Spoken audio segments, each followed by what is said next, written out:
Well, if you're a fan of Law and Order or CSI, Miami or New York, whichever, you may think that you have a good idea of what it's like to be a criminal investigator. But Mark Mynheir knows the real deal. Mark was the quintessential tough cop until he was faced with a personal case he was powerless to solve. 700 Club reporter Chuck Holton brings us Mark's story.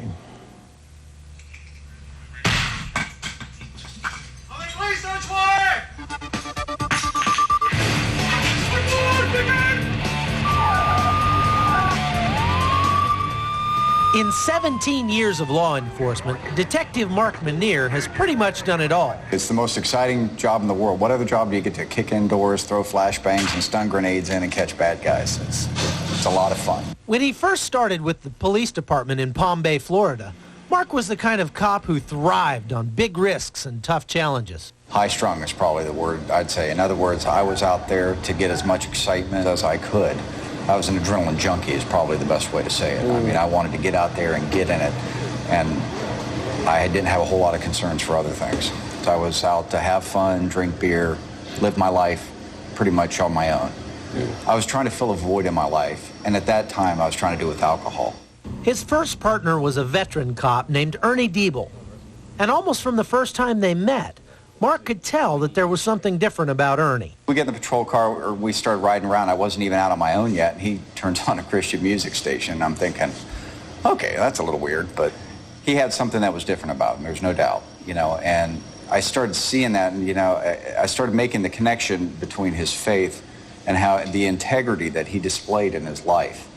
And it really started making an effect on me, especially when we were on the SWAT team together, because I saw him in some really difficult environments. Ernie didn't flaunt his faith, but instead made a daily statement with his actions that made it clear where his courage came from.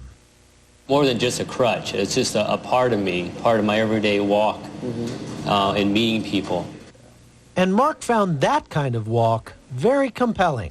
I wasn't anti-God, but I wanted God pretty much on my own terms. You know, my wife had me going to church and stuff, and I knew I was trying to live two lives. You know, one at home with my wife, I could, you know, here I am, family man, but when it comes to work, when it comes over to this side of my life, you know, here I am, you know, tough guy cop. But all it took was one phone call to bring that tough guy image crumbling down. I was about 5 years into law enforcement, tough guy cop, I had everything going on. I really felt that I had control of my life. But then my wife paged me one day, and she was pregnant with our first child. And she was crying, there were complications, and I needed to come right away. And we went to the doctors, and we were told that my son had a life-threatening illness called hydrocephalus. And in that few moments, all that being tough, and it meant nothing. Because I really felt my son was dying. There was nothing I could do for him. So all that mattered nothing. You were helpless. I was helpless, and there was only one place I could go, and I knew it. God had been trying to get my attention for a long time. But that got my attention, and it drove me to my knees. Like many people in times of crisis, Mark started bargaining with God. I'll be in church every Sunday. I'll stop swearing. I'll be a nicer guy. They won't even recognize me. I'll be so nice, you know.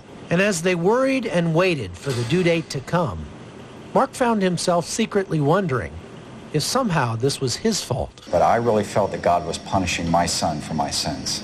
And that just, it broke me. When it was going on, I could see a change in his personality, how he had something on his mind constantly.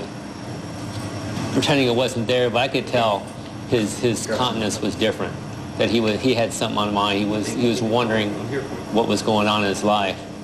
But without any answers, all they could do was wait and pray.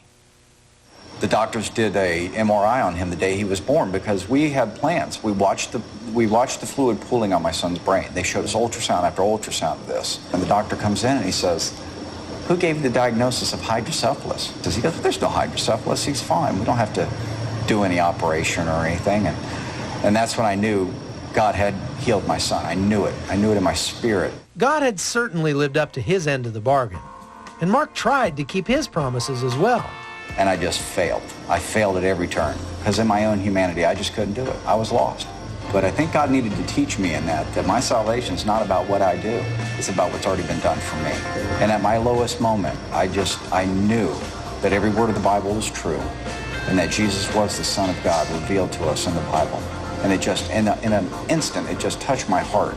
And I got on my knees right there in my living room and I gave my life to Christ. 12 years later, the baby that Mark and Lori worried over is a strapping 6th grader with 2 younger siblings, ages 6 and 10. The real blessing is he taught me so much about Christ through his illness, and I got to tell him about Jesus Christ and hold his hand as he accepted the Lord as his personal Savior. And Mark and Ernie are still partners, watching each other's backs, both physically and spiritually. Well, in 17 years of police work, I've learned that having a good partner is essential to not only good police work, but staying alive. But I also realize now that having Christ in your life, Ernie's not always going to be there. My partner's not always going to be there. Christ will always be my backup. Mark said it right. In my humanity, I couldn't do it. In my humanity, I couldn't do it.